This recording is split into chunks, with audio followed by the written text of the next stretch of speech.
capítulo 1 de Efésios. Vamos ler aqui os versículos 21, 22 e 23.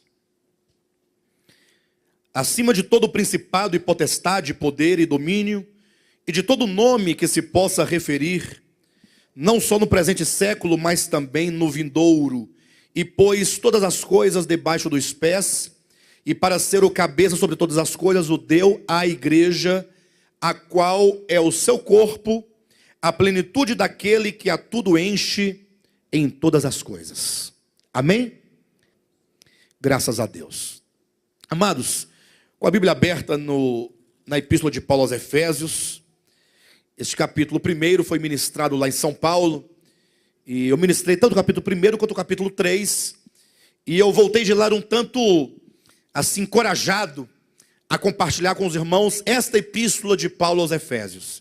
Acredito que de hoje em diante nós vamos começar a ler aqui alguns capítulos e compreender essa epístola que nos traz o discernimento acerca do supremo propósito de Deus, e não somente disso, mas sobretudo da nossa participação neste supremo propósito de Deus. O que significa que não basta que nós compreendamos o supremo propósito de Deus, porque se você já compreendeu o supremo propósito, glória a Deus por isso. Agora, ainda resta-nos compreender qual o papel que cada um de nós individualmente desempenhamos dentro deste supremo propósito. Para que o Senhor te elegeu? Para que o Senhor te predestinou? Os irmãos sabem que a doutrina da eleição e predestinação é uma doutrina historicamente discutida nos âmbitos do cristianismo. Nós sabemos que a igreja do primeiro século, a igreja primitiva, a igreja ali apostólica, ali que tinha os próprios apóstolos nas igrejas locais como os seus presbíteros, ou que tinha a presença dos apóstolos dando suporte em todas as igrejas do primeiro século. Nós sabemos pela Escritura que essa igreja não tinha nenhum problema com respeito a essa doutrina da eleição e predestinação. Era uma igreja clara, uma igreja que conhecia uma doutrina tão bela e tão maravilhosa, mas que com o passar do tempo, a partir do terceiro século em diante, essa doutrina ela foi se perdendo e foi dando lugar ao que hoje se entende como uma salvação que parte do homem, que nasce do homem. A despeito de tudo isso, foi no século XVI que essa doutrina voltou a ser discutida, voltou a ser trazida para os debates, de modo que, a partir de então, duas linhas claramente se dividiram. Uma chamada calvinismo, é aquela que prega categoricamente a doutrina da eleição e predestinação, e a outra que se intitula arminianismo, que prega contra essa doutrina claramente escrita, revelada materialmente nas páginas do Novo Testamento. De sorte então que esse ministério, o De Volta à Palavra, tendo nascido aí no ano de 1999, vocês devem ter percebido que eu tracei aqui uma linha do primeiro século acerca dessa doutrina. Lembram disso?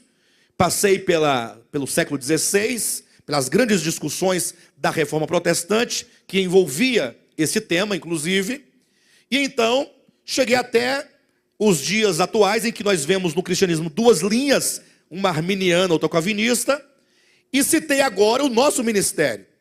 Por que eu quero que os irmãos apreendam o que eu estou dizendo? Traçando essa linha da igreja do primeiro século, passando pela história, até a Idade Média, Reforma Protestante, os dias atuais e o nosso ministério. Porque o nosso ministério, ele desempenha um papel fundamental concernente a esta verdade, eleição e predestinação. Eu digo isso porque aqueles que já tiveram a curiosidade de ler nosso site lá, quando fala nossa confissão, nós declaramos claramente, ou quem somos, nós declaramos ali expressamente que nós não somos calvinistas. E logo alguém pergunta, mas como vocês não são calvinistas, se vocês estão pregando a doutrina da eleição e predestinação? Logo quando alguém ouve falar acerca desse tema, pensa, vocês são calvinistas. E toda vida, Inclusive, os irmãos, ao olharem no site, verão que o texto, inclusive, é um texto bastante antigo. É um texto, talvez, do ano 2000, que conta aquilo que nós mesmos entendíamos sobre nós em relação a esta verdade bíblica de eleição e predestinação. Nós afirmávamos e continuamos a afirmar: nós não somos calvinistas. Diga para o seu irmão: nós não somos calvinistas. Não somos. Glória a Deus por isso. Entretanto, nós cremos na doutrina da eleição e predestinação. Alguém dirá: se vocês creem como Calvino crê, vocês minimamente têm alguma coisa de Calvino. Então quero dizer duas coisas para os irmãos, para que daqui comecemos a corrigir o nosso conceito. Eu vou me basear em Efésios capítulo 1 para fundamentar essas declarações. Primeira coisa, nós cremos na doutrina da eleição e predestinação não por causa de Calvino. Porque quem escreveu esse tema não foi Calvino, foi João no seu evangelho, foi Mateus no seu evangelho, foram os apóstolos nas suas epístolas. Portanto, quem ama a Escritura e nela crer, precisa crer nesse tema. Você não pode desprezar isso. Agora, nós também não somos calvinistas porque nós não cremos nesse tema como os calvinistas creem.